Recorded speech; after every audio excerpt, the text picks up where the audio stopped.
গত ২৯ সেপ্টেম্বর সোমবার ঠিক সন্ধ্যা ৮টায় ফুলবাগান সিআইটি স্ক্রিমের সংযোগস্থলে স্বাধীনতা দিবস উৎসব উদযাপন সমিতি ১২তম বর্ষের ভাবনা ও প্রতিমাকে কেন্দ্র করে এবং সেরা ২৫টি ভাবনার মধ্য থেকে ছিনিয়ে নিল।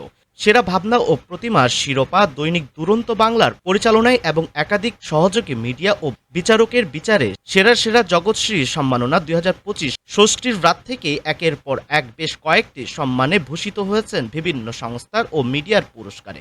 ক্লাবের উদ্যোক্তারা আনন্দিত তাদের ভাবনাকে বিচারের মধ্য দিয়ে বেছে নেওয়ায়। ক্লাবের উদ্যোক্তারা আশা করছেন আরও শিরোপা পাবেন। স্বাধীনতা দিবস উৎসব উদযাপন সমিতি প্রতি বছর সাধারণ মানুষকে নতুন নতুন ভাবনা উপহার দেন। এবারও ক্লাবের উদ্যোক্তা ওমল হাজরা সকলকে নিয়ে একটি নতুন ভাবনা ভেবেছিলেন।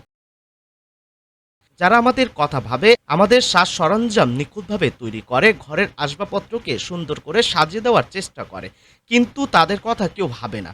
রোদে জলে অক্লান্ত পরিশ্রমে সুন্দর সুন্দর জিনিস বানিয়ে আমাদের উপহার দেয়, পেটের জ্বালায় দূর দূরান্তে পাড়ি দেয়, আনন্দ রয়ে যায় নিভৃতে। তাই তাদের কথা ভেবে একটি সুন্দর পরিকল্পনা ও ভাবনা তুলে ধরেছেন, নাম দিয়েছিলেন পাজর। এমনকি তাদেরকেও সম্মানিত করেছেন এবং তাদের জিনিসগুলি তুলে ধরার চেষ্টা করেছেন, যা প্রতিটি দর্শককে আনন্দিত করেছে, ভাবিয়ে তুলেছে। আর এই ভাবনায় একের পর এক শিরোপা এনে দিল স্বাধীনতা দিবস উৎসব উদযাপন সমিতিকে।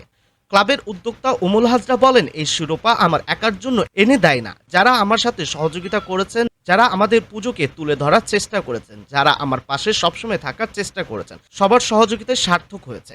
তাই সকলকে শারদীয় শুভেচ্ছা ও ধন্যবাদ জানাই, আর সকল সংবাদ মাধ্যমকে কৃতজ্ঞতা জানাই, যেভাবে আমাদের এই ভাবনাকে মানুষের সামনে পৌঁছে দিয়েছেন।